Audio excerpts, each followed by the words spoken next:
Dear student, good morning, all of you. Today we will discuss about radiative and non-radiative process. आपने पिछले video में जेवलांस्की diagram आपने देखा, उसमें कौन कौन से प्रोसेस रेडिएटिव है और कौन कौन से प्रोसेस नॉन रेडिएटिव। पिछले वीडियो में मैंने आप क्लियर बता दिया था, लेकिन आज हम पुनः उसको थोड़ा सा संक्षेप में बताना चाहेंगे। रेडिएटिव और नॉन रेडिएटिव प्रोसेस कौन से हैं। आपको पता है, जब अणु प्रकाश का अवशोषण करता है तो उत्तेजित अवस्था में चला जाता है। उत्तेजित अवस्था में जाने पर वह भिन्न भिन्न प्रक्रम दर्शाता है, भिन्न भिन्न भौतिक और फोटोकेमिकल प्रक्रम दर्शाता है। कौन कौन से प्रक्रम दर्शाता है, इन सभी बातों को हमने जेवलांस्की डायग्राम द्वारा समझा है। उसी जेवलांस्की डायग्राम में रेडिएटिव प्रोसेस थे और नॉन रेडिएटिव प्रोसेस थे। रेडिएटिव प्रोसेस कौन कौन से थे आपको पता है सब। एक रेडिएटिव प्रोसेस में एक फ्लोरोसेंस प्रक्रम है जो रेडिएटिव प्रोसेस। जब अणु उत्तेजित अवस्था से मूल अवस्था में आता है तो प्रकाश का उत्सर्जन करता है रेडिएशन के रूप में।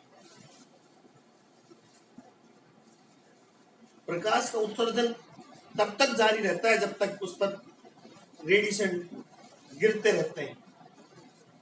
जैसे ही प्रकाश बंद कर देते हैं, इनके रेडिएशन का उत्सर्जन बंद हो जाता है। इस फिनोमेना को हम फ्लोरोसेंस प्रतिदीप्ति कहते हैं। ऐसे कई पदार्थ हैं, बहुत से पदार्थ हैं, जब उन पर प्रकाश रेडिएशन डाले जाते हैं तो वो प्रकाश रेडिएशन का अवशोषण करके उत्तेजित हो जाते हैं और ये उत्तेजित पदार्थ अणु रेडिएशन को उत्सर्जित करते हैं। ये रेडिएशन का उत्सर्जन तब तक जारी रहता है जब तक उस पर प्रकाश की किरणें डाली जाती है। जैसे ही प्रकाश की डालना बंद कर देते हैं, ये प्रक्रम बंद हो जाता है। इस प्रक्रम को हम फ्लोरोसेंस कहते हैं, जैसा हमने पहले भी बता चुके हैं जेवलांस्की डायग्राम। अब हमने वहां बताया था इसका इसका लाइफ टाइम बहुत कम होता है, 10⁻⁹ से 10⁻⁻6 सेकेंड लाइफ टाइम, जीवन काल फ्लोरोसेंस प्रतिदीप्ति। और रेडिएटिव प्रक्रम पता है, फोटॉन का उत्सर्जन विकिरण के रूप में करते हैं, इसलिए ये विकिरण या कह सकते हैं रेडिएटिव प्रोसेस।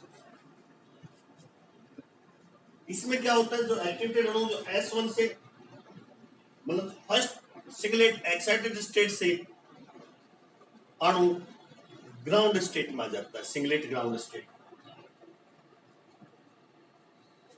इस प्रक्रम में। लेकिन कुछ इस प्रकार के अणु हैं, पदार्थ हैं जिसमें S2 से S0 में आने पर ये फ्लोरोसेंस प्रतिदीप्ति उत्पन्न होती है। आपने जो डायग्राम हमने समझा रहा था, ये आप ध्यान दीजिए, ये S0, ये S2, S1 और T। अणु यहां से यहां जाता है, यहां से यहां आता है, और यहां से जब यहां पहुंचता है, ये क्या कहलाता है, fluorescence. First singlet excited state से ग्राउंड सिंगलेट स्टेट में आता है, इस प्रक्रम को फ्लोरोसिस कहते हैं। और इसमें जो फोटॉन का उत्सर्जन होता है वो रेडिएशन के रूप में होता है। लेकिन कुछ ऐसे भी पदार्थ हैं जिसमें अणु S2 से ग्राउंड सिंगलेट अवस्था में आता है तब प्रतिदीप्ति उत्पन्न होती है। ये पदार्थ है एजुलिन। हम इसका उदाहरण दें, इस एजुलिन में उत्तेजित अणु second excited singlet excited state से सिंगलेट ग्राउंड स्टेट में आता है। और ये हम बता चुके ये एक स्पॉन्टेनियस प्रोसेस, तात्क्षणिक प्रक्रम।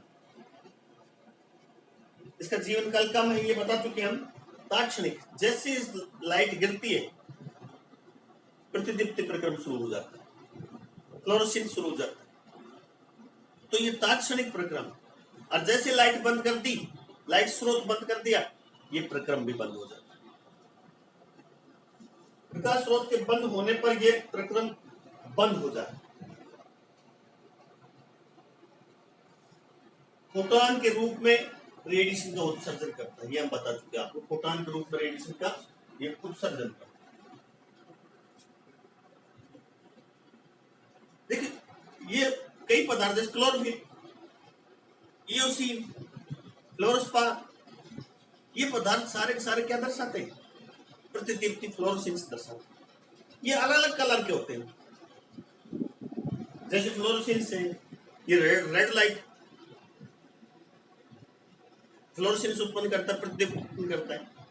ये भी सड़कों पर मिल जाएगा, कई जगह जगह लाल, पीले, हरे वो लगे रहते हैं, कलर किए होते हैं। तो वहां भी कई इस प्रकार के प्रतिदीप्ति दर्शाते हैं। जैसे फोकस पड़ता है गाड़ी का, कार का, बस का, तो चमकते। जैसी कार गई वो चमकना बंद कर देते, वो फ्लोरोसेंस है। उदाहरण के रूप में हम ये इओसिन, क्लोरोफिल आदि आदि फ्लोरोस्पार भी है। तो इसमें देख लीजिए, यहां ध्यान रखें, ये प्रक्रम जब होता है सिंगलेट टू सिंगलेट अवस्था में आता है। अणु सिंगलेट टू सिंगलेट अवस्था में आता है।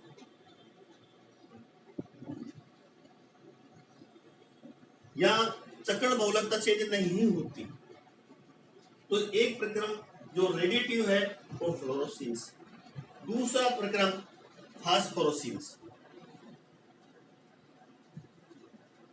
फास्फोरोसेंस का लाइफ कुछ होता है, ये थोड़ा स्लो प्रोसेस से बजाय फ्लोरोसेंस। फास्फोरोसेंस का जीवन काल 10⁻³ से ज्यादा होता है, कुछ सेकंड होता है। इसलिए ये प्रक्रम यदि इस पर लाइट डाल दे तो ये थोड़ी देर ये जारी रहता है, तुरंत तात्क्षणिक नहीं, ये स्लो प्रोसेस है। इसमें अणु क्या होता है? उत्तेजित अणु, सक्रिय अणु ट्रिपलेट टू ग्राउंड स्टेट, कहां से? ट्रिपलेट से ग्राउंड अवस्था में आता है। स्पिन मल्टीप्लिसिटी चेंज हो जाती है, ट्रिपलेट टू सिंगलेट अवस्था में आ जाती है। ट्रिपलेट टू सिंगलेट अवस्था हमने बता चुके हैं। हमें स्लो प्रोसेस, स्लो प्रोसेस इसलिए ये धीरे धीरे, जैसे इस पर प्रकाश स्रोत के बंद होने पर बाद भी ये प्रक्रम थोड़ी देर तक जारी रहता है। अर्थात फोटोन का उत्सर्जन रेडिएशन के रूप में करता है। इनमें ये अंतर है, ये एक्शन तुरंत हो जाता है और तुरंत बंद हो जाता है। ये स्लो प्रोसेस, इसका जीवन काल कम है, इसका थोड़ा इससे ज्यादा है। लेकिन प्रकाश स्रोत बंद करने के बाद भी ये प्रक्रम जारी रहता है, अर्थात थोड़ी देर तक फोटॉन के रूप में रेडिएशन का उत्सर्जन होते रहते हैं। आपने कभी शहर का चौराहे पर जाएंगे तो वहां देखेंगे तो जगह जगह डिफरेंट कलर कर रखे, जहां भी मोड़ हो या चौराहा हो, तो जैसे आपकी गाड़ी की लाइट पड़ती तो चमकने लगती, लेकिन गाड़ी निकलने के पश्चात भी थोड़ी देर चमकते रहते हैं वो कलर। यही फ्लोरोसेंस। ये मुख्य रूप से ठोस पदार्थों द्वारा दर्शाई जाती है। फ्लोरोसेंस बेरियम हुआ, कैल्शियम हुआ, स्टोनशियम के सल्फाइड है, पन्ना है आदि इसके उदाहरण है। सॉलिड ज्यादा दर्शाते हैं इसमें। और ये फ्लोरोसेंस को ठोस, द्रव, गैस तीनों ही पदार्थ दर्शाते हैं, तीनों ही प्रकार के पदार्थ दर्शाते हैं। लेकिन गैस जो फ्लोरोसेंस दर्शाती है वो कम दाब पर दर्शाती है। अब देखा ये फास्फोरोसेंस ठोस द्वारा दर्शाया जाता है मुख्य रूप से। उदाहरण हमने बेरियम, कैल्शियम, स्ट्रोंशियम के सल्फाइड, पन्ना आदि। तो ये तो दो प्रक्रम है, फ्लोरोसिन और फास्फोरोसिन्स। ये रेडिएटिव प्रक्रम। रेडिएटिव प्रक्रम उन्हें प्रक्रम कहते हैं जिनमें फोटॉन का उत्सर्जन विकिरण के रूप में, रेडिएशन के रूप में फोटॉन उत्सर्जित होते हैं। रेडिएशन प्रक्रम के रूप में फोटॉन उत्सर्जित होने से ये दोनों प्रक्रम रेडिएटिव प्रोसेस कहलाते हैं। क्लियर? नोट कर लीजिए।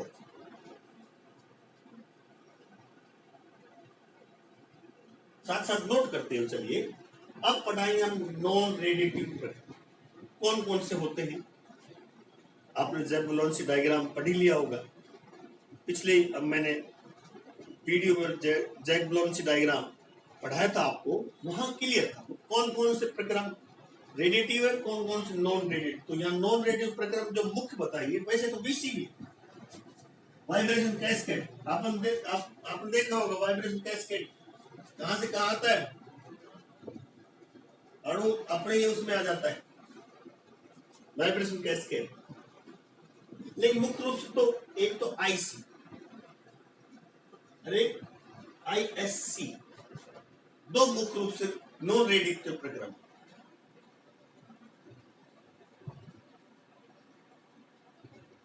नॉन रेडिएटिव प्रक्रम जब इसी डायग्राम में समझा रहा हूं,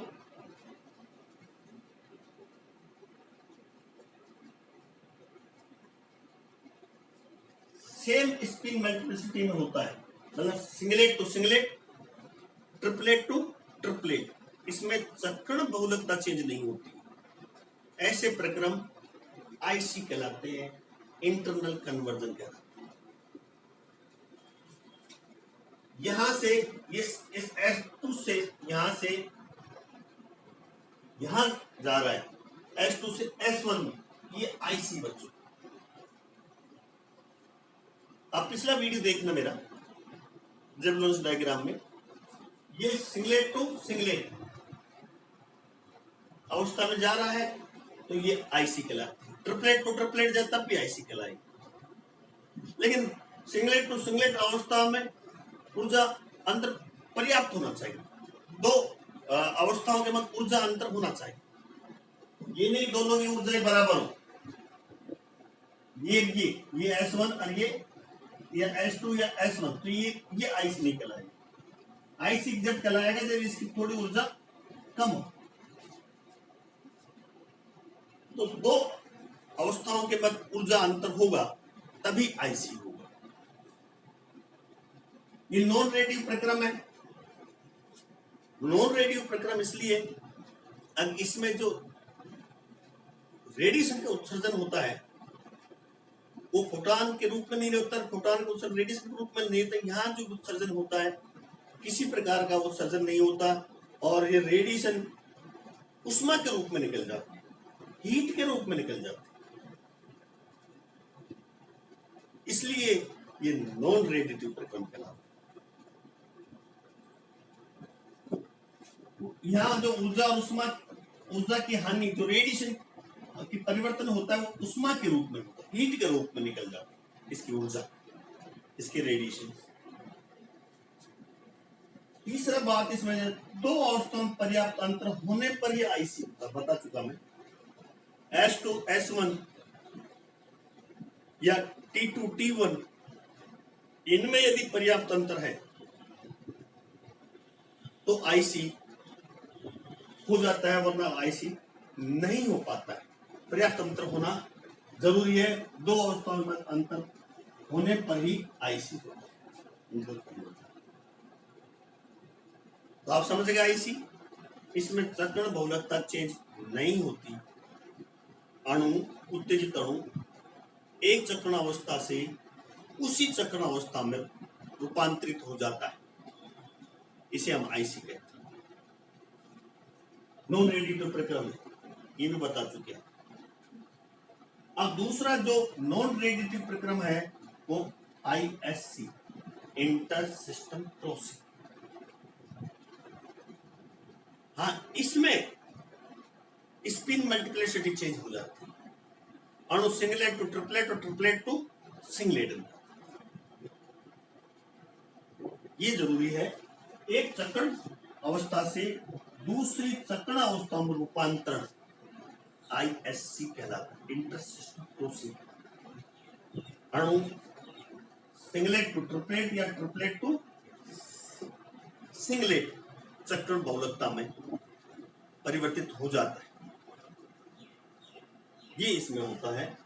यहां भी ये नॉन रेडिएटिव प्रक्रम है, क्योंकि ऊर्जा की हानि उष्मा के रूप में, यहाँ रेडिएशन नहीं निकलते, यहाँ हीट निकलती, हीट के रूप में क्षति हो जाती है, इसलिए ये नॉन रेडिएटिव प्रक्रम।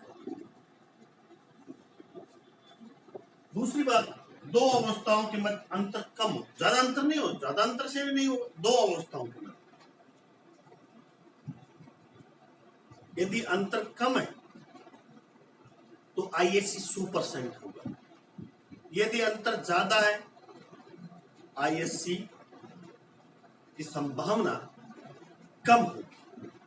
ISC को समझ लेते, देख लीजिए और समझा देता हूं बच्चों। ये ISC singlet to triplet, triplet अवस्था है, यहां से ये जाता है तो ये ISC, इसमें क्यों ISC एक अवस्था से दूसरी अवस्था ISC।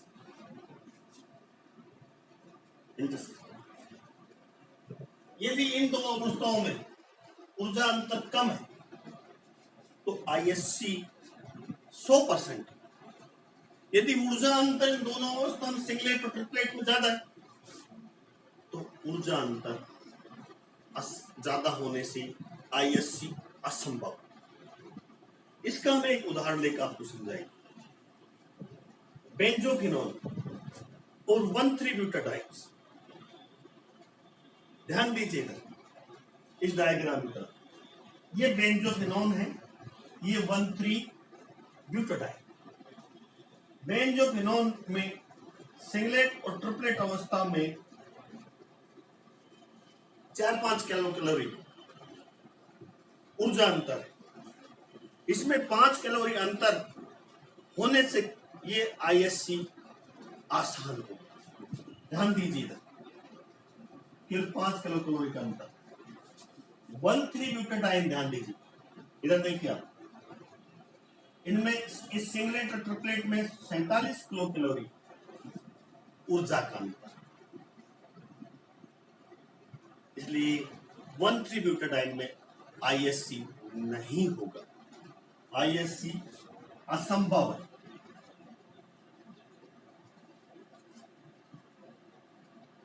तो जिन ऊर्जा अंतरों के मध्य, जिन अवस्थाओं के मध्य ISC होना है, singlet to triplet, triplet to singlet, उनमें ऊर्जा अंतर कम होना चाहिए, 5 किलो कैलोरी से आसपास होना चाहिए तो ISC संभव है। यदि ज्यादा है तो ISC संभव नहीं। हम आपको ये स्पष्ट समझा चुके सारा का सारा, ये जितना भी है नॉन रेडिएटिव प्रक्रम, IC, ISC, BC, inter conversion, ISC inter system non radiative. क्या नॉन रेडिएटिव प्रक्रम, जिनमें जो विकिरण का उत्सर्जन है वो उष्मा के रूप में हो जाता है। जो विकिरण है, प्रकाश विकिरण है, फोटॉन विकिरण है, वो हीट के रूप में कन्वर्ट हो जाती है, हीट के रूप में मुक्त हो जाती है, रेडिएशन के रूप में नहीं, इसलिए नॉन रेडिएटिव। क्लियर? कौन कौन से रेडिएटिव प्रक्रम है और कौन कौन से नॉन रेडिएटिव प्रक्रम। डियर स्टूडेंट्स, आपने देखा क्लियर, ज़ेबुलोनिस डायग्राम बिल्कुल साफ और सुथरा, मैं अच्छी तरह से समझाया आपको। किसी तरह की समस्या हो, ज़ेबुलोनिस डायग्राम, रेडिएटिव नॉन रेडिएटिव प्रक्रम, किसी भी टॉपिक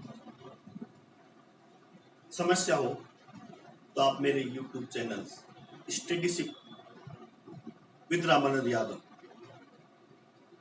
पर कमेंट्स कर सकते हैं, क्वेश्चन पूछ सकते हो। उसको कृपया सब्सक्राइब कीजिए, शेयर कीजिए, लाइक कीजिए।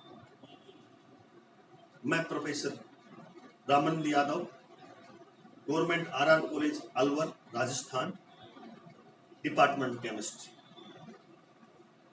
आपको यदि कोई समस्या हो, डिटेल पढ़ना हो,